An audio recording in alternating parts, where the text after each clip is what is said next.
From the Banner offices along the Inner Harbor, it is the Banner Baseball Show. Paul Mancano and John Meoli live on a Monday in December. Can say that for the first time this year. It is December 1st. We are in the Christmas spirit. I've got a green sweater here. I was thinking about adding some red, but staved off the full Christmas look. I think at some point, I've got a couple Christmas jackets, some stuff that we could wear. I think at some point, John, we should probably really dive into the holiday spirit. Like do a festively dressed episode. Yeah. Why not? There's like hundreds of thousands of people watch this. So a lot millions, of people will see some would say. Some would say millions. Exactly. That's what you millions of viewers have to look forward to at some point. Yeah, Think one about point, that. Yeah. Today's show is going to be about the Orioles' new addition to the bullpen. Ryan Helsley signs a 2-year deal with the Baltimore Orioles. We'll break down that signing. We're also going to talk about some free agent outfielders that the Orioles could add this winter. And we'll tease a certain top 30 prospect list that is coming very soon. But first, John, let's talk about Ryan Helsley, because the Orioles got their closer. 31 years old, the Orioles signed him to a 2-year deal worth $28 million with a player opt-out after the first year. Helsley is 31 years old. He is a 2-time All-Star, 2022, 2024, 7 seasons in the big leagues, career 2.96 ERA with 105 saves. He was one of the best closers in baseball for a good stretch of time with the Cardinals. And then he struggled a bit in 2025. His platform year did not go particularly well. He was traded to the Mets at the deadline and then struggled even more. A 7.20 ERA in 22 appearances down the stretch with New York. 0 for 4 on save opportunities. But, John, there is still a lot to like. He was still one of the top closers on the market. We know the Orioles needed a closer, with Felix Bautista being sidelined for at least a while, perhaps all of 2026. They went out and got a guy who is regarded as, for a while at least, we'll see if 2025 was a blip, one of the best closers in all of baseball. Yeah, and the thing with signing someone like Ryan Helsley is, like, I think it's among the most excusable, like, 2-month struggle stretches in baseball, like when a reliever gets traded to a new team. Sometimes it just doesn't go well. Relievers are finicky. It's a finicky existence. Like one bad outing can tank what a season looks like. And I don't think Ryan Helsley's the type to like dwell on a bad outing, but they do a certain thing or 2 things or 3 things incredibly well. And if any of those things get changed at all, whether it's pitch mix, whether it's how sequencing, whether it's how someone wants you to approach things, it's a kind of a delicate equilibrium, and when it gets off, it can just get off. I mean, Ryan Helsley's expected stats weren't as bad as the real ones with the Mets. Maybe this is like a little bit of a buy low opportunity for the Orioles, but not really. I mean, there might be 2 relievers that get more money this offseason than him. And as far as signing somebody for this role goes, Ryan Helsley is probably as good of an option as the Orioles could have got. I think Edwin Diaz will probably get the most money. Yeah. And then you can probably think about Robert Suarez and in the mix with Ryan Helsley. The Orioles have wanted to trade for Ryan Helsley for a really long time. Now they don't have to give up players. They just give up money, and now they have Ryan Helsley, and I'm pretty sure that's a good day for them. Yeah. Among the guys who were available, you mentioned Edwin Diaz, Robert Suarez, Devin Williams is also out there. Pete Fairbanks also out there. Kenley Jansen is also out there. I think it's pretty clear Edwin Diaz is the top guy, and then maybe Robert Suarez is the second guy. But then that next group, you could probably throw Helsley in there, and he would fit in with Fairbanks and Williams and Kenley Jansen, and you might have him above them. And you look at the struggles that he had at the end of the 2025 season. You mentioned how finicky closers in particular can be. I mean, think back to a few years ago when Josh Hader got traded at the deadline to the Padres, and he went from being one of the best closers in baseball to absolutely awful in the final 2 months of the season, and then bounced right back and had a 1.28 ERA in his first full season with the Padres. Devin Williams, the Yankees traded for last offseason, looked like a home run. He had just blown a couple saves in the playoffs, but other than that, he no was big deal. 2-time All-Star for the Brewers. He was terrific. Gets traded to the Yankees and really struggles with an ERA close to 5. So it happens a lot when it comes to closers. Unless you are Mariano Rivera, you're going to have a season or 2 that is going to look like a total anomaly. And there are certain reasons to expect why Ryan Helsley might bounce back. The first is that he may or may not have been tipping his pitches down the stretch with the Mets. It was reported in August that the Mets coaching staff certainly thought that was happening. Ryan Helsley was working on a new change in his mechanics that he added when he came over to the Mets, and they were of the belief that he was making it clear when he was throwing his fastball and when he was throwing his slider, because those two pitches on their own should be dominant. The fastball averages 99.3 miles an hour. He is an absolute flamethrower, and it had been one of the best four-seam fastballs in baseball. And then he's got a wipeout slider to go along with that. That 1-2 combination is absolutely deadly for a closer. His velocity didn't drop at all in 2025. It went down 0.4 miles an hour on average. That shouldn't be enough. And the induced vertical break dropped a little bit, but about an inch or two. That shouldn't be the difference between players having no chance to catch up to his fastball and hitting his fastball with a 422 opponent batting average. So perhaps the solution is, he was making it clear to opposing batters when the fastball was coming and when the slider was coming. Yeah, and I think I saw a tweet. I didn't bookmark it. I can't tell you what it is or if what I'm saying about the said tweet is even true. But it seems like there has been some inconsistency in like his release point and his fastball shape over the years, and that's something that can be concerning. But how does that happen? And the answer to that question is, how does somebody end up in the bullpen? They have trouble repeating their delivery. They have trouble being consistent in how they command their pitches, and things can get out of whack a little bit. And that's broadly okay when you're throwing 100 miles an hour with a wipeout slider, but it's harder to do over 5 innings. So you go to the bullpen where over the course of time, more often than not, you'll be at your best because you don't have time to fall out of your delivery, fall out of your routine, stuff like that. I think that when we talk about, in this specific case, this pitch tipping stuff and why it didn't work the way that it did for most of Ryan Helsley's career once he got to the Mets, is that I think there's probably something to the physical tips, and there's also something to the fact that this is somebody who throws two pitches. He throws his fastball and his slider like 90% of the time combined, and mixes in a changeup sometimes, curveball, cutter, sometimes not. Nothing he's super confident in throwing, obviously, because he doesn't have to be, and B, probably because those are clear laggards as pitches. So there are only. You can develop tendencies, and those tendencies can be really easy to exploit over the course of time when you only throw two pitches primarily for years and years and years and years. If we did one of those, they have those on Baseball Savant, those like Plinko charts, is like what count, what pitch, lefties, righties. I'm sure they would look pretty consistent from year to year for Ryan Helsley. And I think that is something that is, I don't even want to say correctable. I just want to say it's just kind of not a big deal. Right. It's a big deal when it's not working out, but over the course of time, if the fastball is working and the slider is working, and that one of the best sliders in baseball is coming, more often than not, you still can't hit it. So, and that's how he's gotten his success over a number of years. So I think when you look at it through that lens, it's not necessarily explainable or like okay, but it feels like it's acceptable to me. Yeah, absolutely. It's still a guy who's 31 years old, who still throws 99.3 miles an hour, who still has these two pitches that have been dominant. You're getting him for 2 years, $28 million.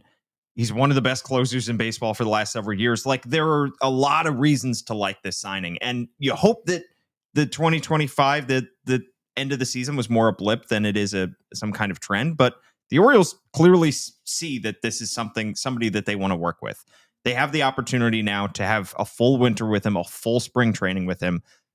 This, to me, feels like a very, very middle of the road, like hit a double right in the gap kind of signing. You're not swinging for the fences like you would be for Edwin Diaz, but I think for what you need, which is a closer for at least 1 year and maybe two if he opts in, this is a perfectly acceptable deal. Yeah. I would probably characterize it a little above that, and I only say that, and I guess what I'm about to say is kind of, it's. I don't think it's not. I don't think it's. There's any. It's definitely an extra base hit. Yeah. It is definitely, and I don't think there's any competition for this. And I think this kind of sets the stage. We've gone into Step on the Column segment of the podcast, but like, step on that column. This is the standard for everything the Orioles do this offseason has to be like, is this the best thing we've done doing? Like, we've done this before. Have we ever done it better? The answer is clearly no. Like, we're talking about like Nate Carnes and Michael Givens and Craig Kimbrell and Nate Carnes. What a remember name. Nate Carnes? I do. He pitched twice for the Orioles, I believe. One of them was an incredibly memorable game. Jordan Lyles, all these guys. Yeah, no, but for relievers specifically, like, is this the best they've done at that? Yeah. Yes, absolutely. And like that is the standard that we're holding this team to. It's not a high standard, but this need everything they do. They could have if they really wanted to. I don't think you really I don't think it would be a good idea to do what they did last time. Felix Bautista was set to miss most of, if not all of a season.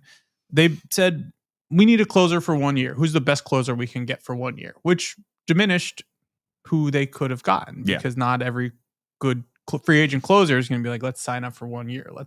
People want to get money. I think that was the year that Josh Hader was a free agent, if I'm not mistaken. I think it was. He obviously signed for an incredible amount of money with the Astros, and I'm not sure you want to do that, but you could have. Yeah. You could have. You could have gone above Craig Kimbrell in that situation. I don't feel great about handing any reliever anything more than 2 years. I really don't. It's just such a difficult position to predict from year to year. Yeah. There's a handful of them that are elite, and I think maybe Josh Hader is in that category, but I'm of the opinion, don't go handing out 3-4 year deals to closers. Yeah. And like this could effectively be a 1 year deal. I don't think it really will matter to the Orioles too much if it is, because then they could just go out and do this again with someone else. But if you were saying we only need, maybe Felix's shoulder is going to be perfect after surgery and he's going to be our closer in 2027 and we'll pay him $5 million because he's not going to pitch this year. He's going to have no counting stats and arbitration, and hooray for us. They could say that. They shouldn't.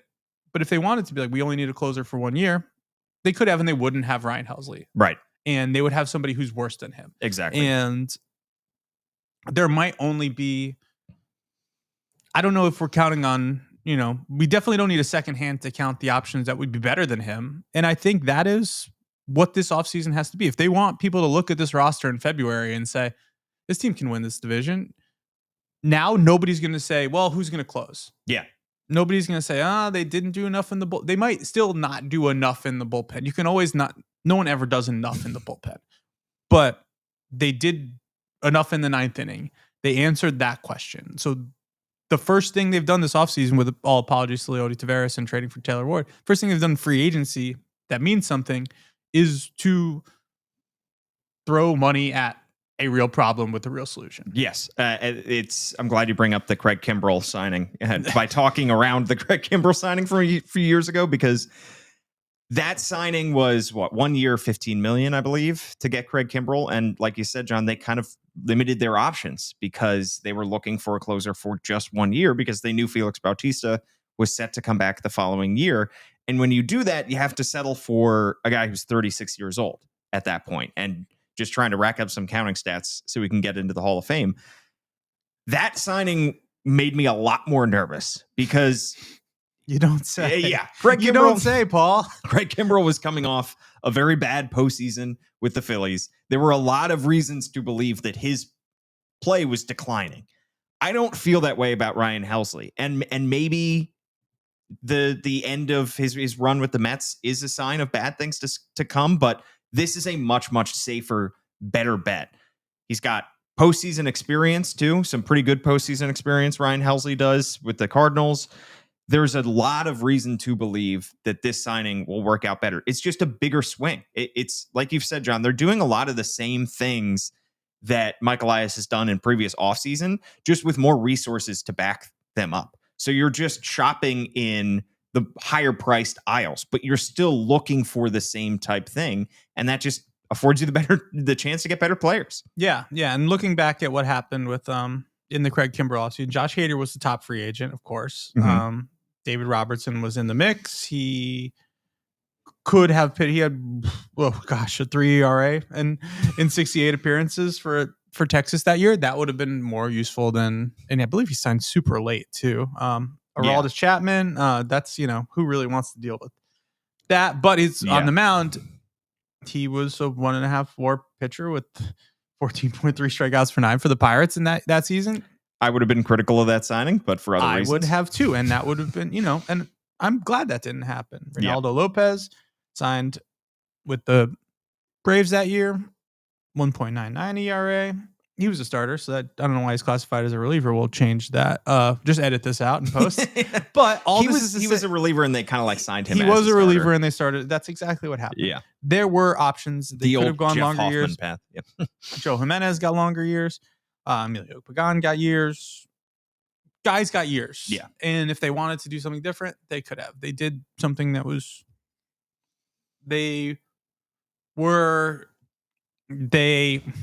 I'm trying to think of an analogy in real time. They were only looking at the space they needed to fill. They weren't looking at the big picture. And the big picture for this team right now is like, let's use our resources and let's use our in both money and talent. Let's use what we have to get as good as we can right now. And I think that feels like a clear difference. You're right. Yeah. That does not mean that the Orioles should be done with their bullpen, and I don't think that they think that they're done. No. The trade deadline deals left them very, very thin in the bullpen. They did offer tender contracts to Yennier Cano, to Keegan Aiken. They brought back Andrew Kittredge, but they just have so much that they still need to add to that bullpen. And I think the bullpen could be a nice home for a lot of these guys that came up as starting pitchers that the Orioles will not have room for in their rotation. Think of somebody like Cade Povich, like Chase McDermott, who was converted to a reliever at the end of the season with AAA Norfolk. So there might be spaces there in the bullpen for these guys to come up who are young, and the Orioles want them to pitch. Think D.L. Hall from a few years ago, but there's not a spot for them in the rotation. So those kind of guys might fill in the bullpen, but you still need high leverage guys who have done it before. This is your 9th inning guy. The Orioles still probably need to go out and get another high leverage guy, 8th inning, 7th inning, whatever it is, because they still are not done in the bullpen. Yeah, and this is going to be an interesting area of how the Orioles kind of look at this situation. I don't think they could have said, we don't need Ryan Helsley, we have Cade Stroud, or you can't say anything like that. But I think there's continues to be a demonstrated ability for them to get you 30 fine innings from somebody in the bullpen who's free. Yeah. Or not expensive.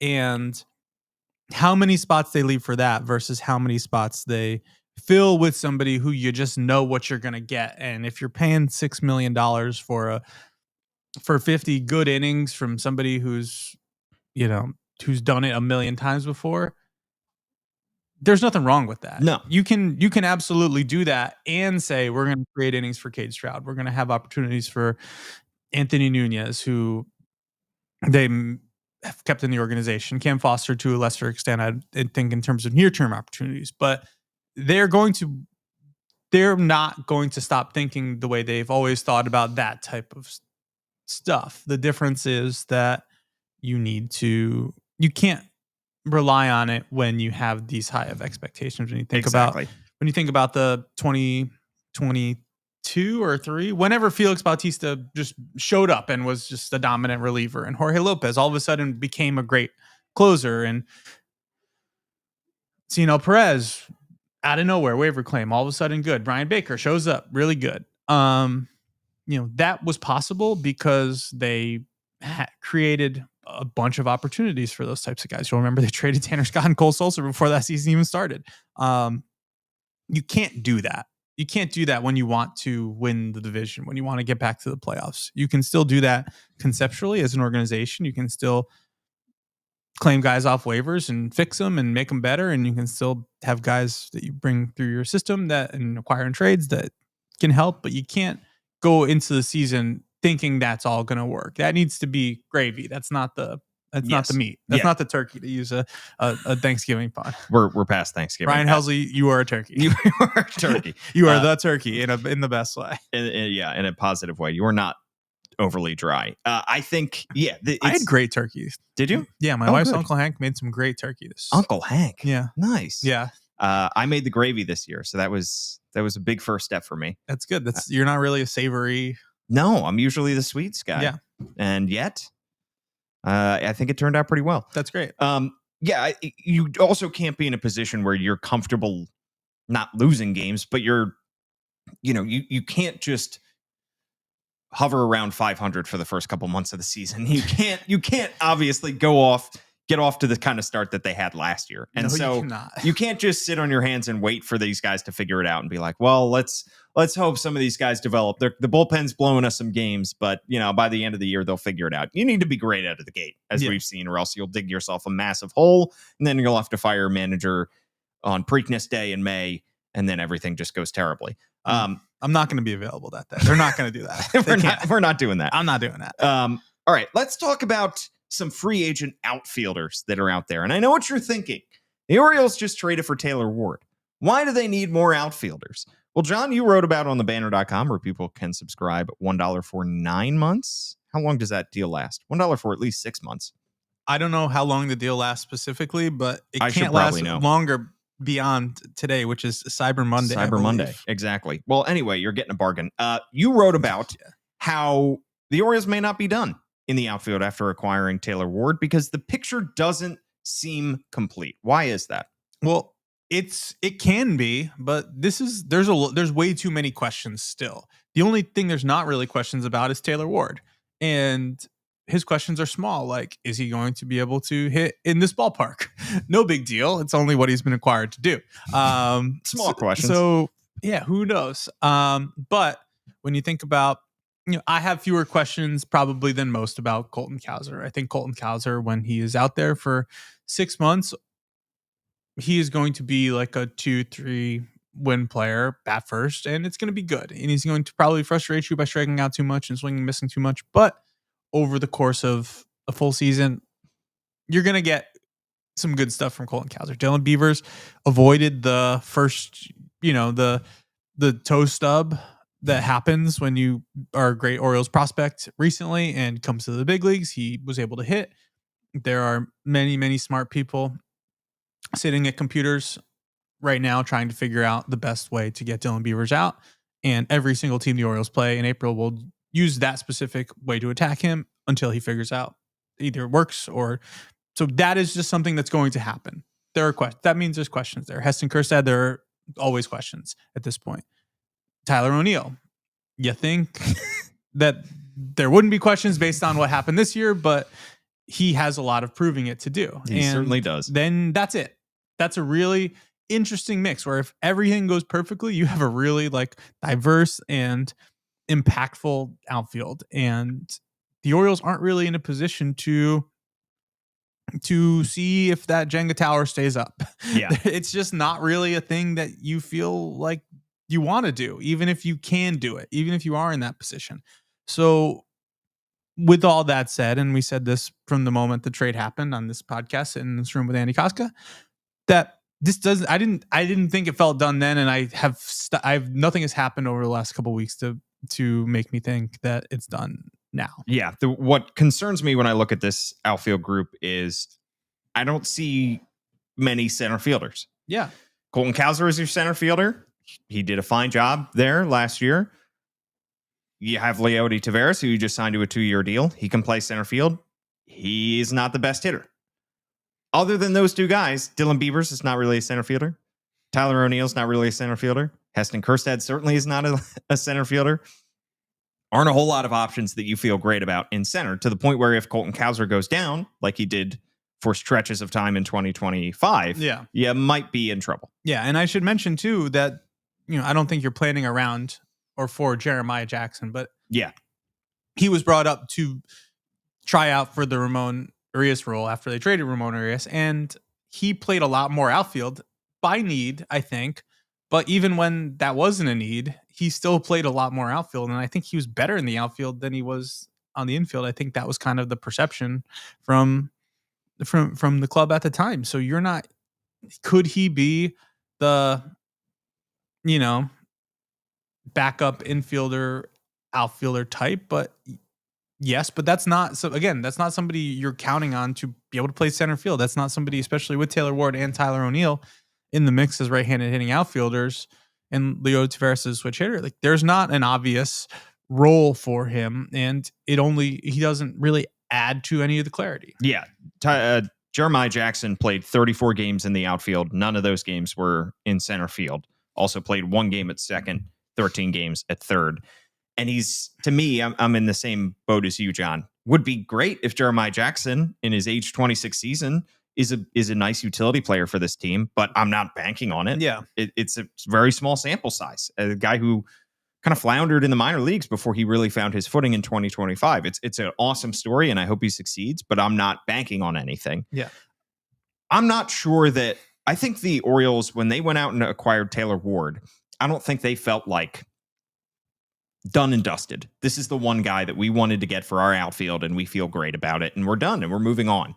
I think last year they felt that way about Tyler O'Neill. I think when they signed Tyler O'Neill, in addition to getting Ramon Laureano and Dylan Carlson, they felt like, all right, we're good enough. Tyler O'Neill is going to solve enough problems on his own, and we feel good enough about everybody else around him.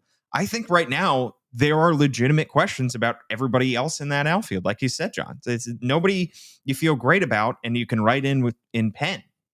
I think maybe the absence of Cedric Mullins is just reminding us of just how valuable he was for so many years in Baltimore, because you could just put him in center field and you felt phenomenal about his defense. You felt pretty good about his bat. You felt amazing about him on the base paths. And it was just a nice, easy solution to a position that the Orioles right now are probably looking to add some depth to in center. Yeah, and not the devil. I don't think this is a devil's advocate thing, but last week we talked about the opportunity cost of having Ryan Helsley and Kobe Mayo both there, and that, like, if that's how you're using a roster spot, so you can't use it on anybody else. The Orioles tremendously benefited from having such a settled outfield for so long, with Austin Hayes and Cedric Mullins and Anthony Santander basically for the first half of this decade, locked in. Yep. Austin Hayes gave way to Colton Cowser, and that happened because Colton Cowser was ready and he was there. There was not the opportunity. There didn't need to be the opportunity. Anthony Santander hit 40-something home runs. Cedric Mullins is a consistent presence, but last year turned into, there was, as these opportunities emerged, the solutions, like the Colton Cowser, cool, you just get to be the left fielder now thing, didn't happen again. It might have happened with Dylan Beavers. I think it's a little bit early to say that, but as we're talking about all these questions emerging, I just don't think last year was an answer. It didn't provide answers that made this an easy conversation. And Tyler O'Neill was the solution to the problem that they had last year. I'm not like setting down the foundation on Tyler O'Neill Mountain, but I think that I'm just going to say enough that people will think I'm a Tyler O'Neill guy, that I will say enough that he's going to be better this year. He's probably going to hit like 20 something home runs with like an 8-something OPS and be good. Play more than 54 games. When he played in the second half, he was good. I think I believe that to be true because I think I looked it up recently and I was like, oh, wow. He had like a 780 OPS in the second half. It didn't feel like it. It was mostly driven by like that 2-week stretch where he just hit a bunch of home runs. But this is not stable ground that we're having this conversation on, which I guess is the whole point of what we're talking about. This is not anything that a team that wants to be able to show up in Sarasota in the first week of February and say, this is a team that's going to go and win this division. This is not what that outfield looks like. Yeah. And it's interesting because there are a few guys on the free agent market who fit that bill, who you can write in with pen and they are answering all of the questions. You don't have to worry about splits. You don't have to worry, at least historically, about injuries. You feel great about these guys. 2 guys at the top of the list, I think, for just about every team looking for outfield help are Kyle Tucker and Cody Bellinger. Kyle Tucker is going to be 29 next year. Hits from the left side. Had a quote-unquote down year for him. But Poor guy. His down year would be a lot of other players' career year. hit 266 with 22 homers, 25 stolen bases in 136 games for the Cubs. He is a very good defender in a corner. He played center earlier on in his career, but he's probably relegated to a corner from now on. But he is a power hitter. He is a threat on the base paths. He does just about everything well that you can possibly ask for. There's the connection to Mike Elias. He was a first-round pick by the Mike Elias Houston Astros front office. There's a lot to like about Kyle Tucker, and there's a lot to like about Cody Bellinger, another left-handed hitting outfielder. We all, of course, remember his MVP season for the Dodgers, and then it all went downhill very quickly. He gets non-tendered by them.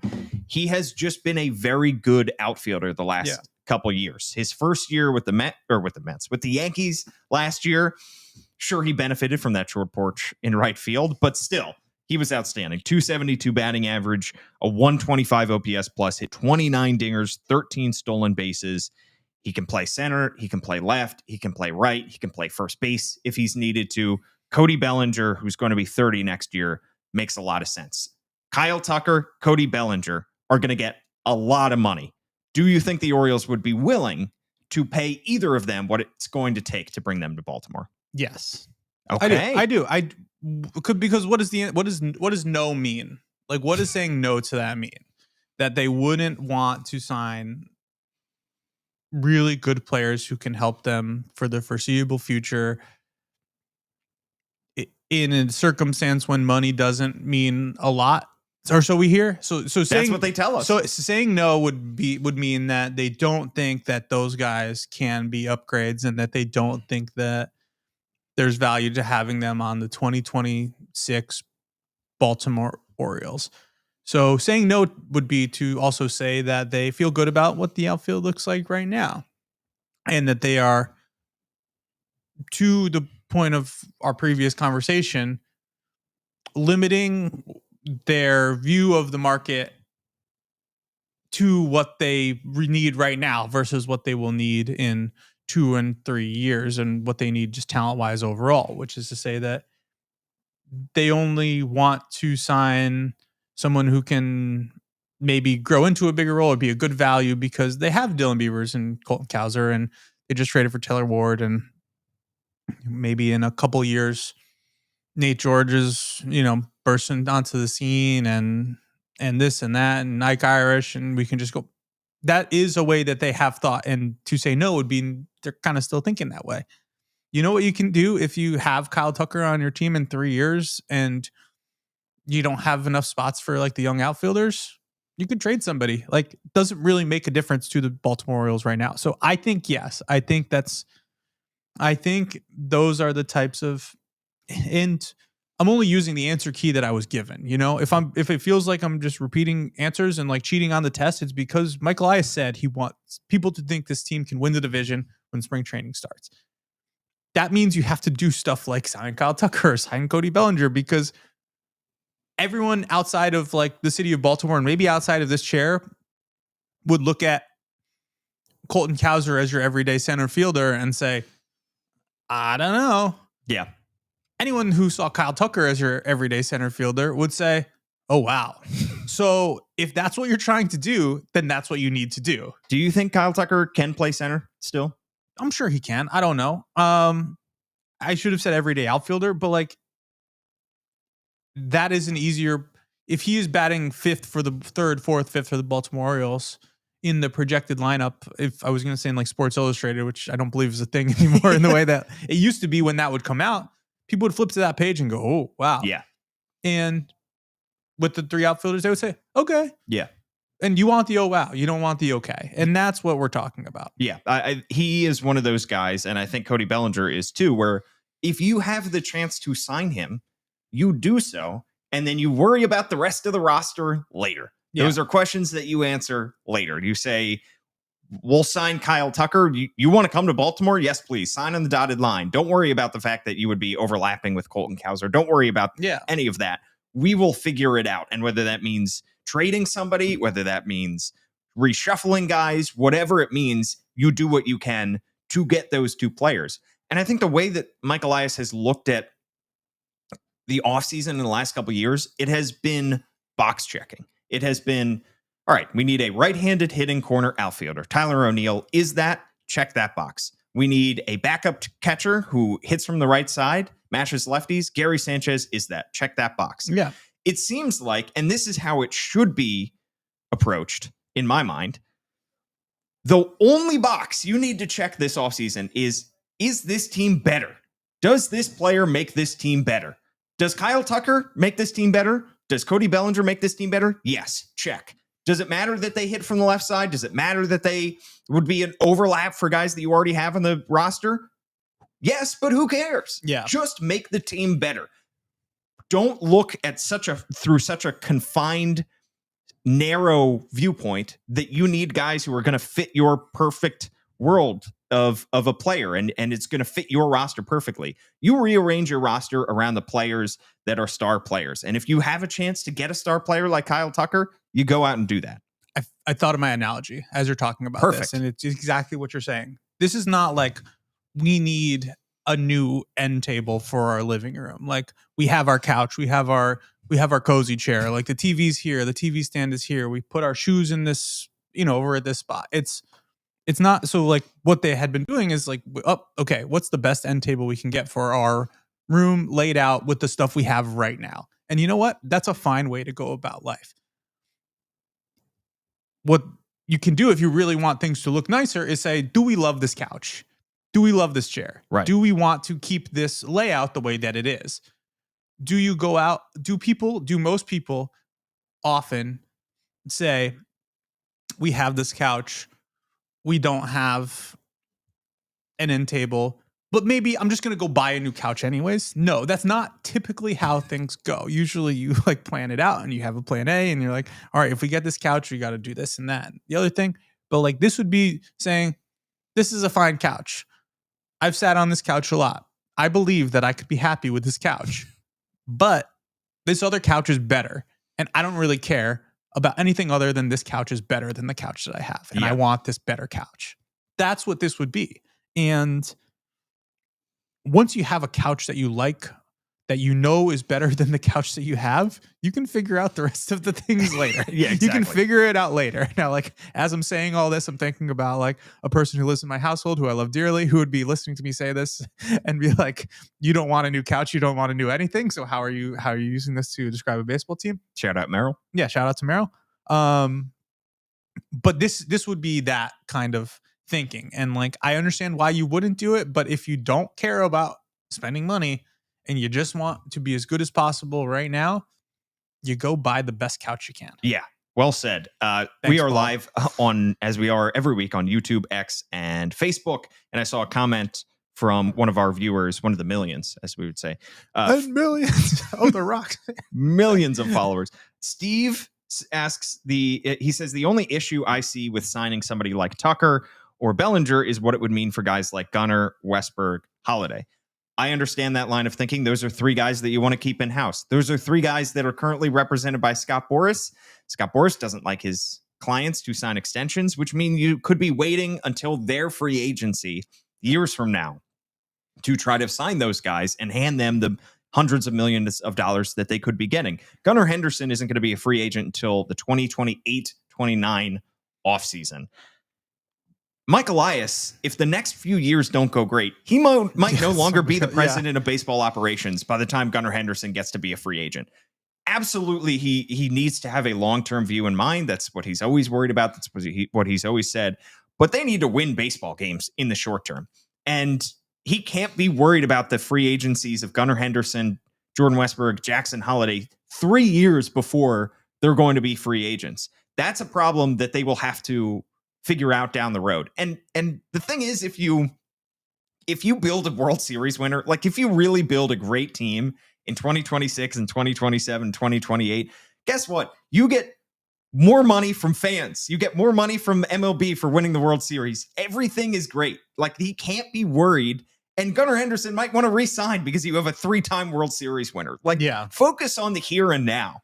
Worry about those guys' free agencies when you get to that. So that would be my answer to that issue. Yeah. And again, we're only going by what they say, and you can scrutinize that and not believe it to the extent you want to. I think until it's proven untrue, you have to kind of take these things as they're presented. If this team really doesn't, have a budget and they can pay more than one player $35 million a year. You could probably pay like 2 or 3. I'm looking at the top salaries of from last year around baseball. The Rangers had 2 players making $30 million. The Mets, the Yankees, at least. There's 3 Mets on there. There's a bunch of Dodgers. There's a Cardinal or 2. Blue Jays. You can do this if you want to. Yeah. And I think that is what they would have to.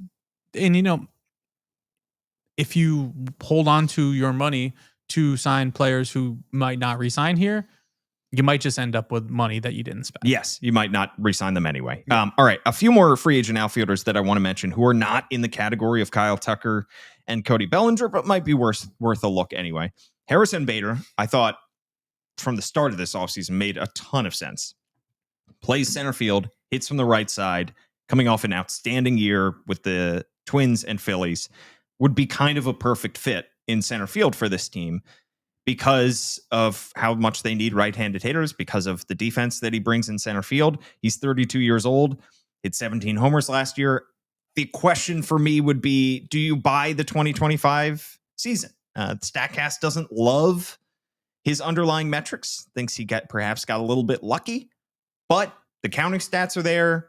The defense is there. There's just a lot to like about Harrison Bader. Yeah, and this feels like something that would have been a little more of a conversation before the Taylor Ward trade, but it kind of goes to what kind of team is this going to be? I don't want to say that they're going to, be back on the platoon train, but they could. It's part of their DNA. It's part of their DNA. I don't think Craig Albornaz is opposed to that. I think he probably will want to put the best lineup out there. He's somebody who says he wants to know all the numbers and he wants to make the best decisions possible.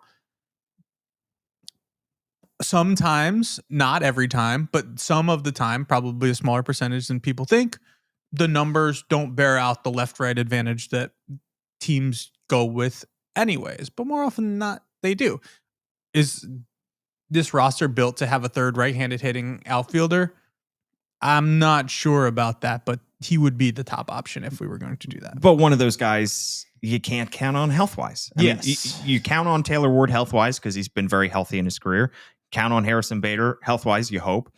But you just can't count on Tyler O'Neill. And that's why I also listed a couple other right-handed hitting outfielders, because I think that there is a chance that the Orioles still try to trade Tyler O'Neill if there's a team that is willing to take him. Yeah. For the final 2 years of his deal, he's owed about $35 million, I believe, for the final 2 years of that deal. Maybe you're in a position now where if money is truly no object for this ownership group, you can, as you put it, John, last week, strap a bunch of cash to him and put him on an airplane. Yeah.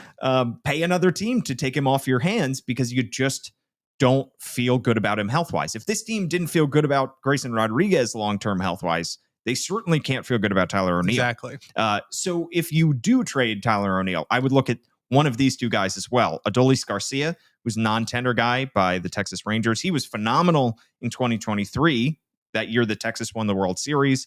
He just has been not as good since. His free-swinging nature has finally caught up to him. He hit .227 this past year with still hits the ball really hard, 19 homers. When he gets a hold of it, he just whiffs a whole lot. Still plays very good defense in right field as well. So still a somewhat valuable player. And then here's kind of a wild card out there, but Rob Refsnyder. If this team really does want to lean in back into the platoons, if they just can't shake this part of themselves, and if they trade Tyler O'Neill, Rob Refsnyder does some of the things that Tyler O'Neill does, and he'll be a lot cheaper. He's old. He's 35 years old relative, baseball speaking. Hey. Sorry. Hey. But hits from the right side. Had a 131 OPS plus last year. He doesn't bring the same kind of power, the same kind of thump that Tyler O'Neill does. Had just 9 home runs. But if you need a right-handed hitter to play sparingly, especially against lefties, he mashes lefties. Rob Refsnyder might be the Tyler O'Neill replacement, and so could Adolis Garcia. Yeah, and I think this will come down to the opportunity set. Ramon Laureano was very good. Tyler O'Neill insurance. He cost $5 million. It was basically a 2 year. Whatever. It was $5 million.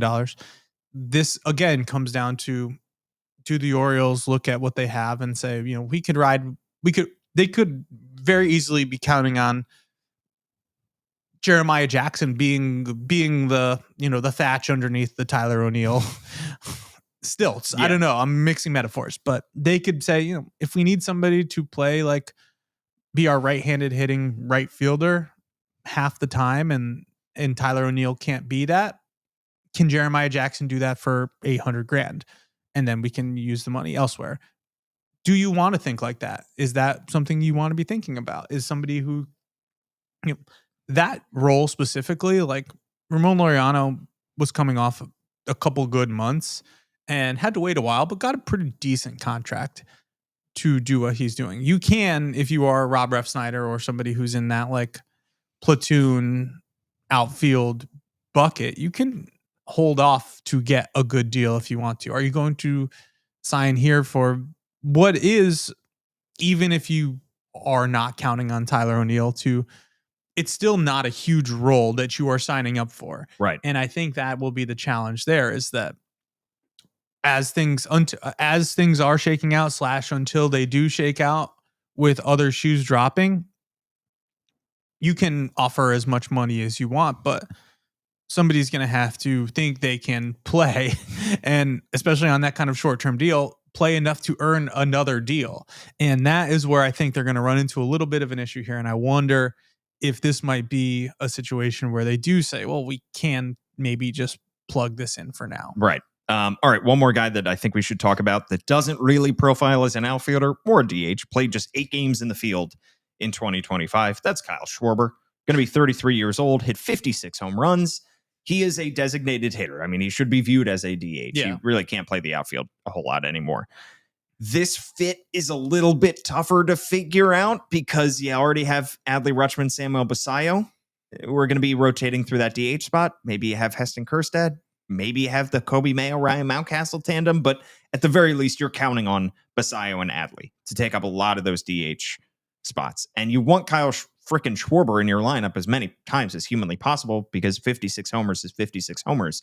He is a superstar player. I know I just went on this big rant about getting superstar players is worth it. This one's just a little bit tougher for me to explain away. Yeah. If we wanted to stick with the living room, like, this would be to buy something with no plans to get rid of. It would be to say, let's get another couch. Yeah. Which is something that you do. Which is big and heavy, and we need movers to get in here anyway. Yeah. And like, it ends up looking like, your buddies who had like a house instead of like their dorm room in college, where they just had every random piece of furniture they could find so everyone could sit around and watch football. All of a sudden you have a bunch of couches and you're like, well, I'm glad I have this couch to sit on, but like, you're not thinking about how it looks at that point, and you don't really. I was just trying to do the math in my head, and I'm sure it would be a fascinating exercise. Like, how can you get 450 nailed on plate appearances for these 7 guys? And I'm sure that you could, but I'm not sure that that juice is worth the squeeze. Yeah. You were so worried about whether you could. You didn't think about whether you should. Yeah. All right. Those are the free agent outfielders that are out there. Whether the Orioles sign one of those guys or not, we'll see. We have plenty of coverage at thebanner.com throughout the offseason. One more topic I do want to touch on briefly. Baseball America's top 30 prospect list coming tomorrow, correct, John? Is that when that comes out? Yes, tomorrow. You work very hard on this. Incredibly hard, Paul. Thank you for saying that. I don't want to give it away, but what were some of the things that you learned while putting together this list? I think we can give away the Samuel Basallo prospect. What? Hold on. Breaking. #breaking. What did I learn? I would love to supercut me saying, whether on this pod, whether it's in writing, whether it's on The Verge, our boys over there, who I'll be chatting with this week and do so every week when this list comes out. I think what is challenging every year is like fitting people into the top 10, because you do a top 30 and the top 10 comes out and then the 30 comes out later, and you're concerned about who's not on the top 10 rather than who is in it. And I feel less bad. I feel pretty strongly about we have the right 10 this year. A lot more pitchers than typically is the case. I think I was surprised by how many people were bullish on some of the pitchers that are there. Esteban Mejia like shot up through the rankings based on a look that Baseball America got in Sarasota, and it's a big arm. But Trey Gibson came away as everyone's clear, like this is the dude on the mound in this system, inside, outside, and I think that's pretty cool. There are other really good pitchers, and I think that when you see the top 10, tomorrow or whenever you see it, there can be fluidity within that, and that extends to the rest of the list as well.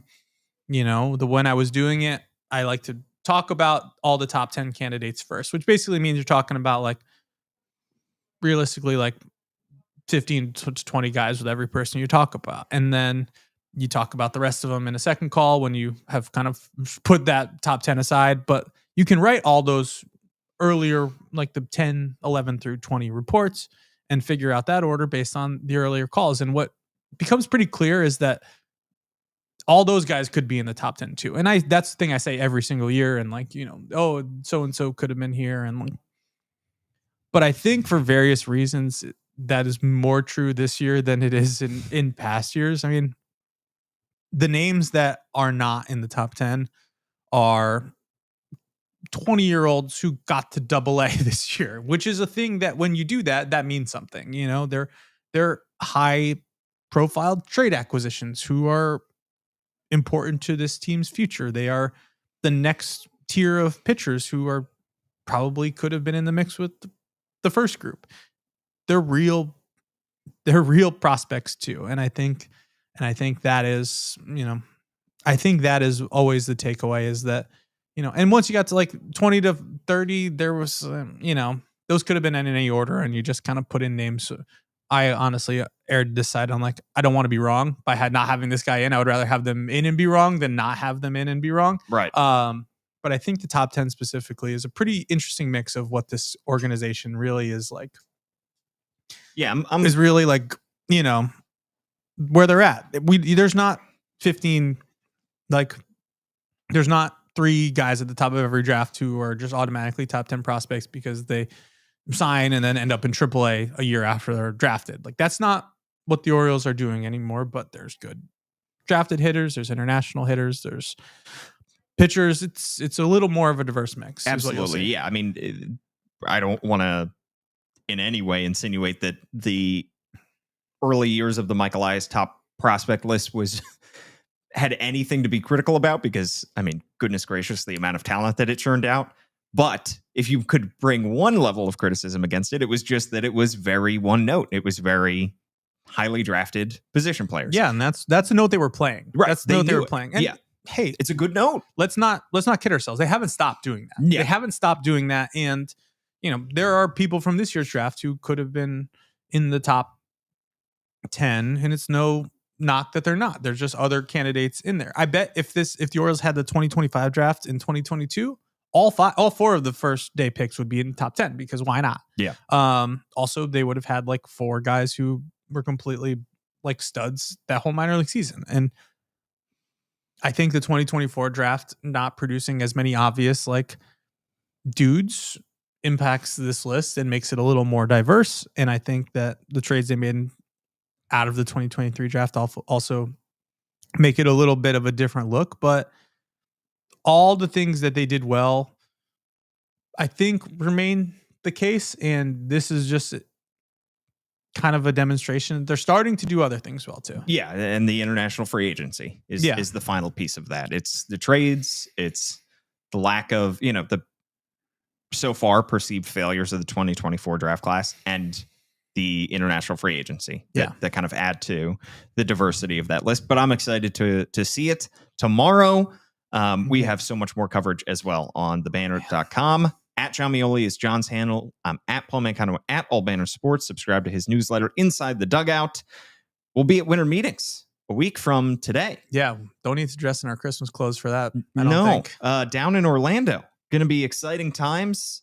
I don't know where we're going to podcast from. Perhaps a hotel room. Danielle Allentuck and I did it from a hotel room last year, so maybe we'll be back and doing it again. Yeah, from there. Yeah, should we try to get like people to come on it? That'd be sick. I don't know if they'd come up to room 415 or whatever. But to ask him nicely, I'm sure.